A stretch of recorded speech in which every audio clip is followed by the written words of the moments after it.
Greetings and salutations, everyone. This is Tam O'Shanter, and as you can see, this is not a game. It's me with 20 minutes or so to kill, 25 minutes, give or take. I was trying not to do these, but it gives me something to do. Please, if you've clicked on this, don't feel obligated to listen to it. I appreciate it if you do, but it's really just something for me to do in these last few minutes um, that I have to kill before work, right? Really don't have anything to do because I can't game. I can't type. I can't. I can't type with two hands. I can type with left hand, but not with right hand. So, um, 20 minutes isn't enough to get into a show. I'm just going to be mad when I have to leave. And so, really, there's really nothing that I could do. I mean, I suppose I could vacuum, but why would you want to do that before you went to work? One, and number two, my vacuum cleaner is actually broken, so I can't vacuum even if I had the gumption to do so. I do have all the parts for the vacuum, so I'm hoping to get that fixed this week, maybe. I'm not fixing it. I probably could fix it, but because I have one arm that doesn't work, um, I'm going to send it to my brother-in-law. My sister and brother-in-law live right next door to me. Actually, my entire family lives on the same street and the same block. My dad lives at the end of the block. He's on the corner of my block on this street. He is on the northeast corner of my street, of this block of the street. He's on the northeast corner of the street. I am the first house. I'm not on the corner. I'm the second house from the corner on the southwest side of the street, and my sister and brother-in-law live right next door to me, so they are the third house from the corner on the southwest side of the street. My niece and nephew live in the city. They don't live in my small town, but my nephew almost bought the house next door to me on the other side, which would be the corner house on the southwest side of the street. But the people selling the house were idiots, basically. Yeah, let me explain really quickly what kind of idiots these people were. Okay, I've known these people since forever. I grew up with them. Grew up with the kids. They're younger than me, but the oldest son is like a year behind me, and the rest are further down than that. And we never really hung out because they were all weird, so we just didn't hang out with them. But the mother was living next door. The kids all moved away. Her husband died. She's an old lady living there by herself. And, we, between us and, me and my mom and my sister and brother-in-law, we kind of watched out for her because her kids don't come around. They didn't fix anything at the house. My brother-in-law was always going over there. There was all kinds of stuff that happened. But she's a nice lady. She's just old. Older than my parents by a few years. I mean, maybe 4 or 5 years. And my mom's 78. But, okay, this happened a few years ago, probably 4 years ago. So this lady was closer to 80 at the time, or late 70s, right around 80. Late 70s, right around 80. So she falls and breaks her hip. She fell outside and broke her hip on the driveway. And the trash guys found her. And it was wintertime. They got her back into the house. Well, she never called anyone or anything, so she sat in her house with a broken hip in her chair, doing shit and piss and all of that stuff, just sitting in the chair. The church people found her because she went to church regularly or hung out with church people regularly, or they checked up on her regularly or something. I don't know. We hadn't seen her for a day or two, but she's old, so in the wintertime it's not uncommon to not see her because she didn't like drive or anything because she's old. So not seeing her wasn't weird to us, but they came in, found her. She had a broken hip, took her to the hospital. Everybody decided you probably need to live in a assisted living place. You're not so good by yourself. So they're going to sell the house. So I told my nephew, I was like, hey, the house needs work because it hasn't been updated since the 70s. You can probably get it pretty cheap because of all the amount of work that needs to go into it. Plus, your dad's the one that's been fixing all the shit over there. So he knows everything that's fucked up that needs to be fixed. It's got a huge backyard, like my house. Um, it'd be a great starter house, for you. You could, you know, pay it off and then sell it and get a bigger house when you decide to get married or whatever. Not that it's a small house, it's not, but you know, make an investment out of it. So he offered them 92 for the house. And the kids were like, okay, let us think about it. And then this is how stupid these people are. They got online on Zillow and decided that the Zillow, uh, the amount of money that Zillow determined the house was worth was what the house was actually worth. So they wanted like $170,000 for this house. And we're like, the fuck are you talking about? This thing is old, it's outdated, it needs a shit ton of work. It's not in great shape. It's like got old ass shag carpet. It needs to be completely redone. Nobody's gonna pay 100. Number one, it's not worth that much. It's just not. I don't care what Zillow says. Go back and look at what your taxes say. Your taxes don't say that house is worth that much. Maybe it's worth 120,000. Maybe. But that's just from basic property and basic house. That's not looking inside at all the shit that needs to be redone. And then the house was insured for like 190,000, so that's what they thought the house was worth. The house was not worth that much. So they told my nephew no, they wouldn't take the 92,000 for it.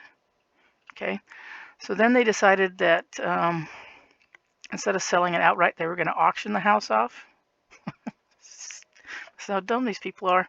And they got 80,000 for it on auction because it needed a lot of work. So, and then the person did a lot of work and sold it for like 160,000. So there you go.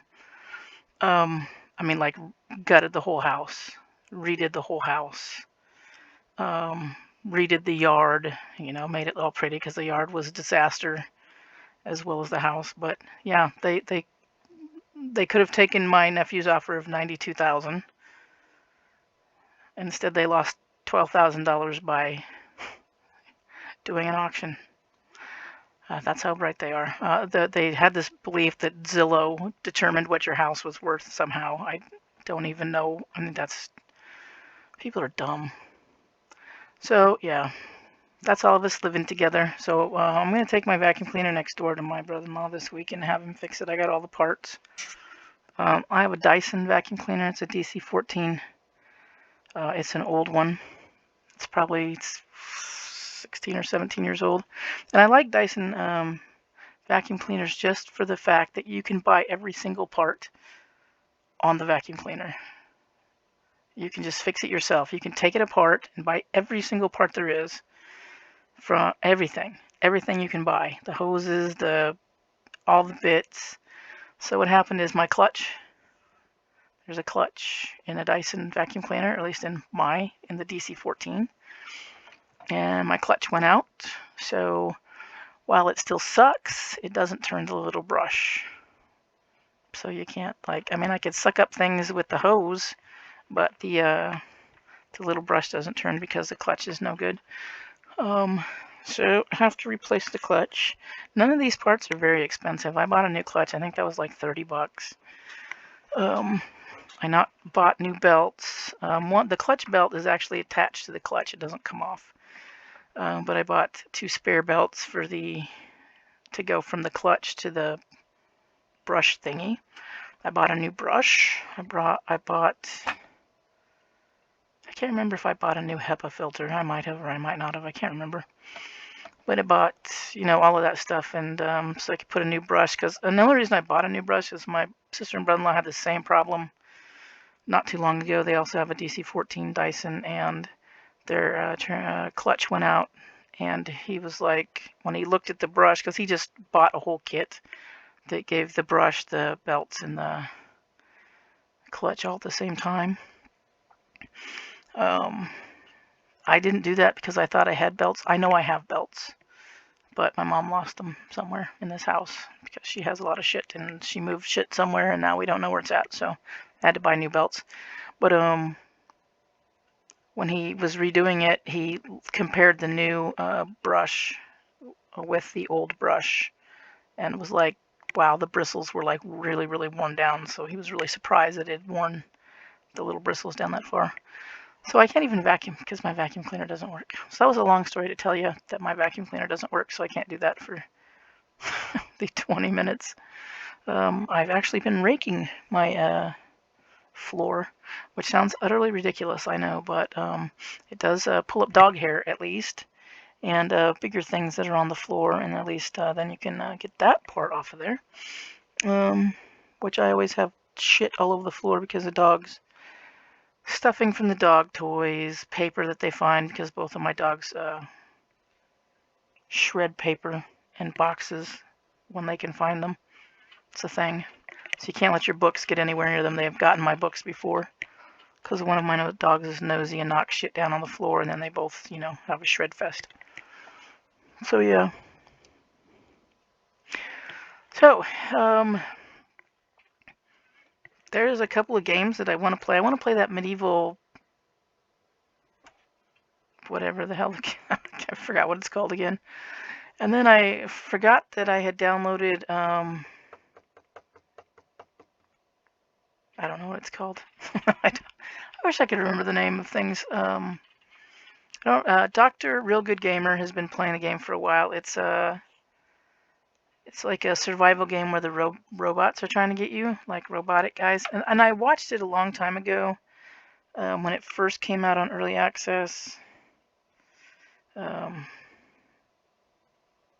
can't remember what it's called. And you're like in Denmark or Sweden or someplace. Then you have a map, and these little robot guys are trying to get you. Because that looks really interesting to me. I don't know how good of a game it is. When I talked to Dr. Real Good Gamer about it, he was kind of like, yeah, well, these parts are kind of good about it, and then there's kind of some kind of bad parts about it. So I was gonna play all of those. Play those. That'll probably be some of the games. I have Ark Survival something, which I bought at the recommendation of a guy who used to work at the gas station or the convenience store across the street from work. It was one Ark Survival Evolved, something like that. And I played it for a little bit, probably 8 or 10 hours, and I just couldn't really get the feel of it because I didn't really know what I was supposed to be doing. Now that I've played more survival games, I kind of get it better. So I might go back and play that too. I have a lot of games that I want to record and put up here. It's just I don't have time. I mean, I want to just sit here and play. I wish that I could do that, but unfortunately I have to go to work. So I can't play. I'm gonna have a bunch of stuff upcoming. Like I said, I will probably drop Mist Survival from the rotation soon. I want to go in and try to get past that base, the big base, and get inside of the new area of the map. And then I think after that we'll probably drop that game and put some other stuff in the rotation. We'll bring Mist Survival back into the rotation when there's been more updates and stuff. Like I said, it's not that I get tired of playing it because I really don't. I love playing that game. It's just that recording it's going to be the same shit over and over and over again with slight variations. I'm always going to be built at the White House probably. And then it's the same thing. It's the same motions. You're building the same things. There's really nothing new. So after we get a little bit through this second season, I think we're going to drop that from the rotation and add something else. I don't know what just yet, but something. We'll kind of see. Maybe we'll test some things and see what people like to look at.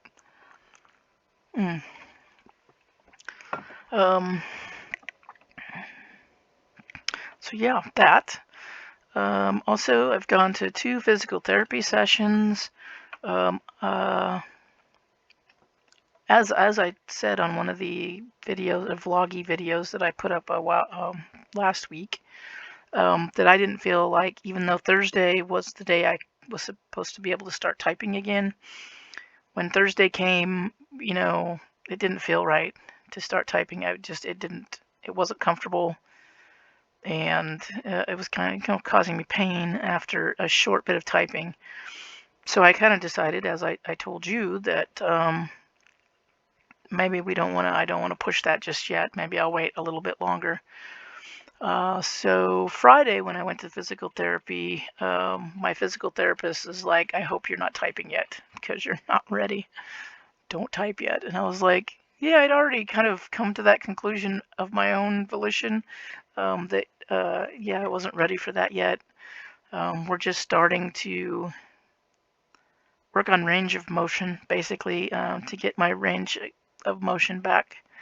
Because right now, it's hard for me to bend my elbow past the 90-degree mark. It's very tight, and it feels bad. It hurts a little bit, but it's more like a really bad pressure. And that is due to the fact that I had, part of my cartilage or my tendon was sawed off. And then also because there's still swelling in there. So when I bend it, there's all that pressure. Like now, I just now bent my arm to probably maybe 100 degrees, 102 degrees. So I mean, pretty close. Like tonight was like one of the first nights I brushed my teeth and it didn't like cause my elbow pain, because reaching towards my face or reaching up towards my head, bending my elbow in that direction is not comfortable. Not comfortable, not at all. But we did some stretching past 90 degrees on Friday. I'm not even working with weight because I can't lift anything more than 5 pounds. So we're just doing like wrist curls, palm up, palm down, doing some palm up, palm down, turning, like a range of motion turning, and doing some of this, and then a little bit of rubby to try to move some of the swelling, or if you'd like to call the medical term of edema, moving things around. I like medical terms. I should have been a freaking doctor, but I'm not. So that's I know a lot of strange medical things because the whole medical field really, really interests me. But yeah, I'm too old to become a doctor now. So by the time I got through medical school, I'd be like 70 years old. So it's a little bit late to change occupations. It's really unfortunate that you don't come to these things. You're forced to decide what your occupation will be when you're 18 years old. When you're a senior in high school, it's like kicking you out the door. Figure out what you want to do with your life right now. But that's pretty much how it works. So I'm not typing for a while. I did game last night for longer than I probably should have. And that's because I'm not using my right hand on the keyboard, but on the mouse. I played a Subsistence and an episode of Subsistence that I recorded. And my elbow was a little bit sore after that. So I'm going to be, I might record a video because I really, really, really, really want to play. I really do. But I also really, really, really don't want to fuck up the surgery that I just had. Because if I go through all the surgery and all that shit to get absolutely nothing out of it, I'm going to be really annoyed. So I have to be careful. I might record something like every other day. Just so I'm kind of getting into it and kind of feeding into that desire to want to play, because I really want to play so bad. And not being able to play is really driving me crazy. Because I can't play anything. It's annoying as shit. So I did record a video. It didn't, hurt me a lot because mousing is different than keyboarding. There's a lot of moving the tendons within your keyboarding. It's not as much when you're doing the mouse. There's like, a click every once in a while, or a couple clicks every once in a while, and you're just kind of moving back and forth like your wrist. Because your wrist is what causes your elbow problems, in case you didn't know that. It's all that minute stuff that you do with your wrist.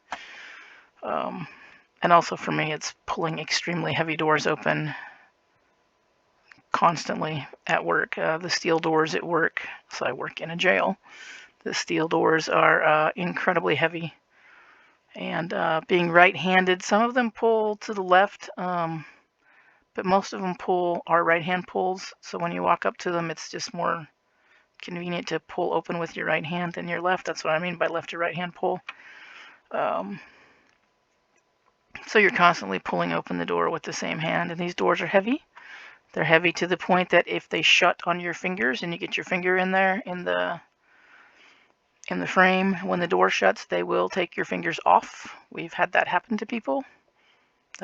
Usually what happens is they're trying to catch the door for whatever reason. They didn't mean to shut it, or they're trying to catch it after somebody else walked in, or somebody told them to stop after the door started closing and they're trying to get back in to, see what the person wanted, and they don't, instead of going for the handle, they reach for, like you would at home, reach for the edges of the door.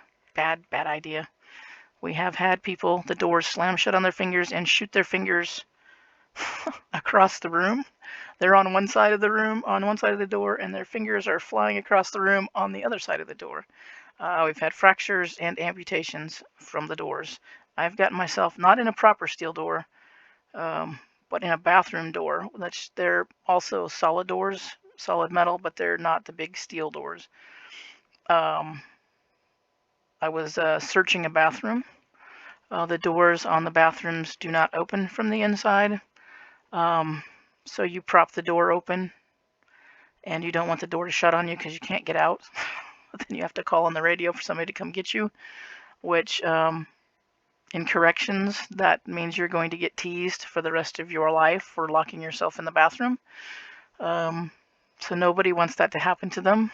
Also, it's kind of a panicky feeling, being shut in, even though somebody's going to come let you out. The initial feeling that the door's going to close on me is a little bit of a panic feeling. So I was in searching a bathroom. Usually we use trash cans to prop the door open. You put the trash can between the door frame and the door. Just, prop it open like 7 inches or whatever so it doesn't shut completely. So I was searching the bathroom, and all of a sudden I heard this which means the trash can sliding across the floor, which is not good because it means the door's going to shut. And I spun around and kind of like made a dive for the door. Not a full dive. I didn't like flay out on the ground or anything, but got my hand around the area where the locking mechanism is, and the door shut. I got my hand in there just in time to catch for it to close on my fingers. And I didn't break any of them. They were a little concerned about that at work, but I was like, no, those aren't broken. They're just very purple. They're very purple and very swollen, and it really smarted. But it's just, I had purple. All of my fingers were like purple all the way around, and really swollen. So, yes, gonna be careful. That's what part of the injury comes from, is from pulling on doors that are extremely heavy constantly, because you're constantly going through doors all the time. So you're constantly pulling doors. And the one thing that being on modified duty has done after the surgery on my other elbow is, on my right elbow, is it's made my left elbow better, because I'm not doing all that stuff with the other hand either. So the other one probably will have to have surgery too, because it's bad. It's not as bad as the right one, but the left one is also bad. So, and as soon as I'm able to go back, they won't let me do it for a year. So I have to wait from a year from my surgery on the right one to do the left one. That's just because they want to make sure that you're completely healed before they turn you loose and chop on the other one. So it's going to get, the left one will get worse again as soon as I go back to doing regular duties and stuff like that, unless I find another job before then, which not likely, but possible. So I don't think that I'm going to be doing a whole lot of gaming just yet. I'm going to try to squeeze a little bit in every once in a while, as long as I can just mouse with this hand and don't have to use the keyboard with the right hand at all, which is most of the games. But even still, I'm still in that awkward position where I don't want my elbow on the armrest, because that hurts. So it's kind of just hanging in the air, and then the armrest, the front of the armrest, is like wedged into the back of my arm just above the elbow, which is also not comfortable, but it kind of holds it from just dangling altogether. So trying to get back because I really, really want to, and yeah, just don't want to push it too far. And just even though I had figured out on my own that I probably shouldn't be typing yet, to hear it also from my physical therapist is kind of a reinforcement of the fact that, yeah, I'm not ready yet, even though they said 2 weeks. No, I'm just not ready. I think the 2 weeks is a blanket form. It wasn't for me specifically because it came printed on a sheet that they obviously give to everybody else. So I think in mine, because there was a lot of necrotic tissue that necrotic tendon tissue that they eliminated or removed. It may be okay for people who have less to start typing at 2 weeks, but I had quite a lot removed, so I think it's not good for me just yet. And I mean, obviously, we don't want to do anything that causes pain. Pain is no good. I don't want to make a mess out of this. So yeah, I'm doing the best I can, guys. I'm trying to play, trying to get things done. Trying not to annoy you too much with all the vlogs, and maybe talk a little more about gaming if I decide to do a next one. On maybe an old game or a new game or something. You guys can give me ideas if you're with me this far into the recording. It's 26 minutes. If you're this far if you've listened to the end and you have any topic that you'd like me to speak to, whether it be my job or what I do or any other interests I might have or whatever, I don't care. So right now I'm just kind of rambling somewhat aimlessly. But I mean, did want to say about this, about the elbow and playing and all that stuff, but I don't really have anything specifically to talk about. I feel like I've exhausted all the gaming stuff already. So anyway, I really should go. It's about that time. Actually, my alarm went off a little while ago, so I have to get on my way. If you've listened, thanks for listening. If you have any topics, like I said, throw them out there. I'm game for most things. If I'm not, I'll obviously just tell you so. So, yeah, be good, be kind, be safe, be more kind, and wear your damn mask. Because we see where not wearing a mask and not social distancing can get you, right? We're seeing that now, right? So don't be foolish. Really, seriously, don't be foolish. And don't put yourself and other people at risk. And I'll catch you all in the next one. Cheers.